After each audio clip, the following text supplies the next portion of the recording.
But yeah, anyway. Did I do anything else? You know what, I don't really think I did anything else.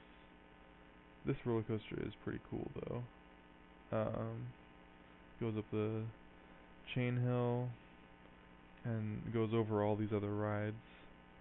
And then I have it do a little short downhill slope to pick up a little bit of speed, and then round a really broad corner. I use a lot of broad corners in this. This is a broad corner. There's like 3 degrees of turning, and this is like the broadest of the 3.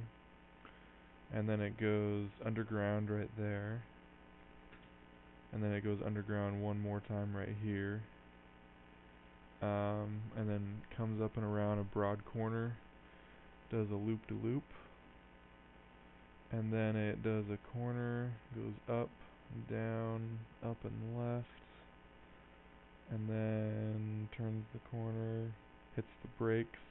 I put this 9-mile-an-hour brake right in front of the S-bend, and I needed this S-bend to connect up to make a track that could come back into the station okay.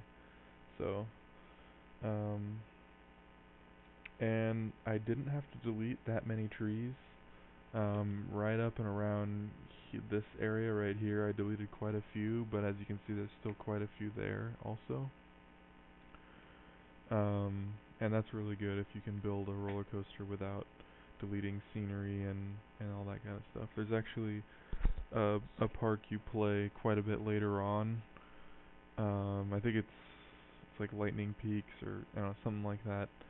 And you can't delete any scenery. You can't delete any like is it just me or is that underground? Oh, no, never mind. Never mind. Okay. I thought they were all like walking out on the water for some reason. No, but there's a park later on where you can't delete any trees or modify any of the terrain. And so it's really hard to build roller coasters because you can't do stuff like this. You can't just, tunnel and drill holes out for your, stuff like that. And you can't like they have areas of the park where the trees are just really dense and there's just no way to build a roller coaster through there or any rides because you have to delete trees to build your rides and you can't delete trees in that particular scenario, so it makes it pretty hard. And you can go underground, but what they did is this is a good example. They give you some flat wall sections like this for your underground sections, and you just build your roller coaster and build it so it runs into the wall, and then you get the little underground section. And then you either have to come out of the same wall, or you have to, go underground and find your way to another wall, like this or something like that, to get back out. If you keep watching my tutorials and you finally get to that one, you'll know what I'm talking about when we get there. But anyway, that's not too important. It's now March year 2. The objective is 900 guests. I'm at about 800 and I'm at 825. And I got 2 years to go and build whatever I want. And right now, excuse my yawn. I think I'm just gonna let the park accumulate money and stuff so that I can build some more fun rides like that roller coaster. And then just to give you some ideas, you can build up all over in this area. What I'm thinking I might do is build another roller coaster that just kind of uses up a lot of the same area as this golden one here. Maybe even have the tracks like do interlocking patterns and stuff. Like I was actually thinking not too long ago, this section of track right here with this little hump, I could build a loop-de-loop that goes around that little hump, and then maybe on a rare occasion this roller coaster goes up and over its hump at the same time the other roller coaster has people going through the loop-de-loop, and they're like there at the same time. It'd be kind of cool. But I don't know if I'll do that. We'll see. And then yeah, just as the years go by, you're gonna notice rides break down a lot more, so you might have to hire a couple more mechanics. Just, attend to your guest needs. If the pads and stuff are getting disgusting, hire more handymen. Adjust the prices of your rides as time goes on so that people keep riding them. I wouldn't put your entrance fee to the park much over. I have it at $25. I wouldn't put it much over that. That's a pretty good price. Um, and that's about it. So I'll probably check in with you guys start of year 3 or whenever I've done some more stuff. And yeah.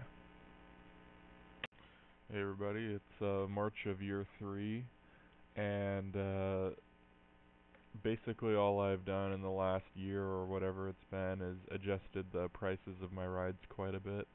I made this roller coaster down to $1.50 and people are riding it. This one, people seem to be riding it. I have the price down to $1.50 as well. I built this steel corkscrew roller coaster right here, and I put the price originally at like 2 or 250 or something, and then brought it down to 150. And then I built this maze, put it at 50 cents. People seem to be liking it, so this Ferris wheel's I'm just gonna lower some of these prices again. They can all come down quite a bit. This roller coaster's at $1.50. That's probably a pretty fair price. I haven't adjusted these log flumes in a while. Yeah, I think not even since the last time I checked in. So those can go down to like $1.50, and that's usually a pretty good price. This chairlift can be about 50 cents probably at this point. This one can be probably like 50 cents or so, and this guy shouldn't be any more than like probably $1.50 or so. So yeah, it's always a good idea to adjust your prices and make sure everything is pretty fair.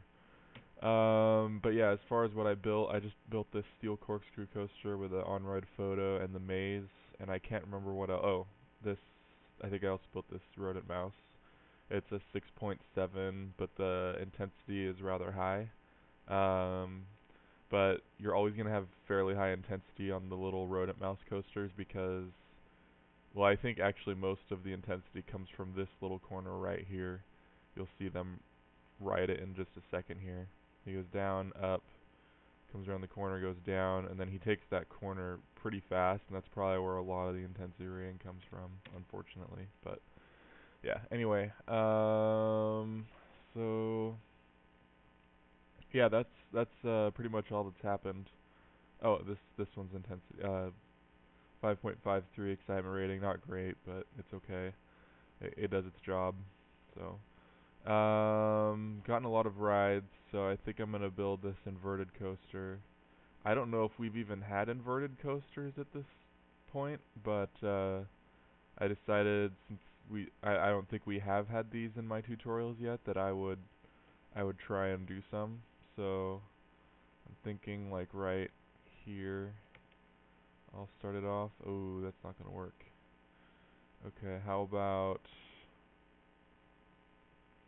we build like an adjacent track just like underneath this guy.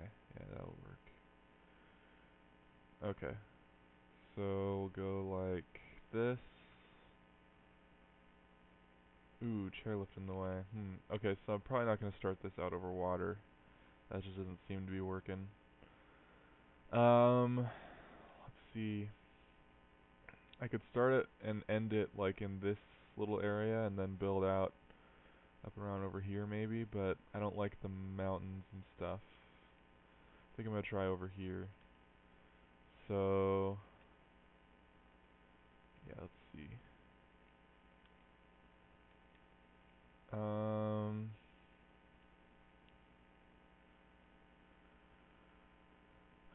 okay, let's do this.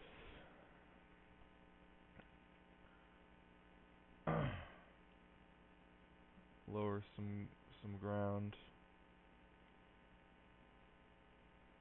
that. Oh, that's going to require a little bit more. Okay. And then we're going to head up.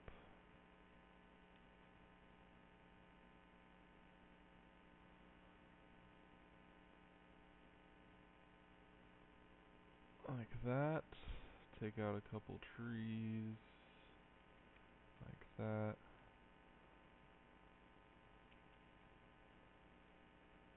Okay, get rid of the underground view, and this is what we've got. Station platform there. This could prove difficult to get into the station platform. So what I'm gonna do is work from the back. Oh, chairlift. Okay, so we're gonna do something like that.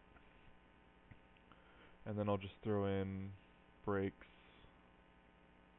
right here, like that. And then I'll just have to somehow connect up with that. That'll probably be high enough to get over that path and everything. So I'm gonna have to work my way back there. Okay, now, where do I want to go with this?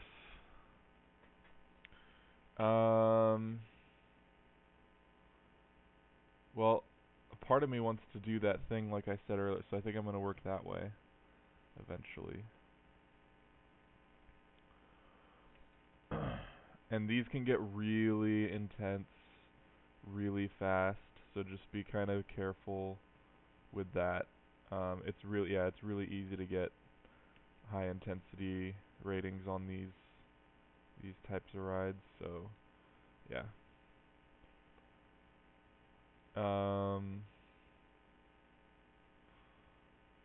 Yeah, let's see. Yeah, let's go up and over this hill a little bit. How about an inline twist like that? Yeah, that's kind of cool.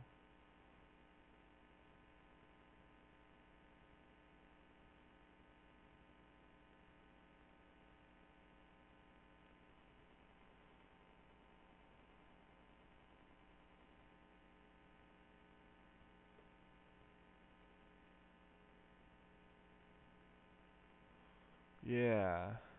So where are we at? 16. Okay, so at this point I'm gonna test. This is one way to kind of test your ride and see where you're at. What you do is you switch it over to powered launch mode and you launch it up that hill really fast, and then test it so you can kind of just get an idea for whether or not your thing is going to make all the twists and turns that you've put into it so far. I made sure to do a corner at the start here so that it would be completely off the lift chain before it started gaining its momentum and stuff like that. So, okay, it does all that pretty good, and I'm pretty sure it's going to make it. Okay, so it would have done fine. Actually has quite a bit of speed here, so that's good. So I'm just going to kind of do a couple. That's not going to work.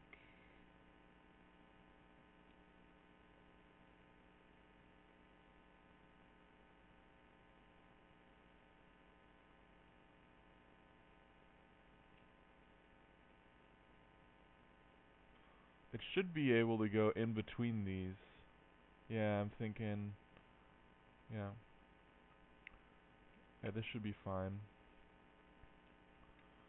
Okay, and then here's the tricky part. I have to get it like, now I have to figure out how to do this. This is gonna be rough.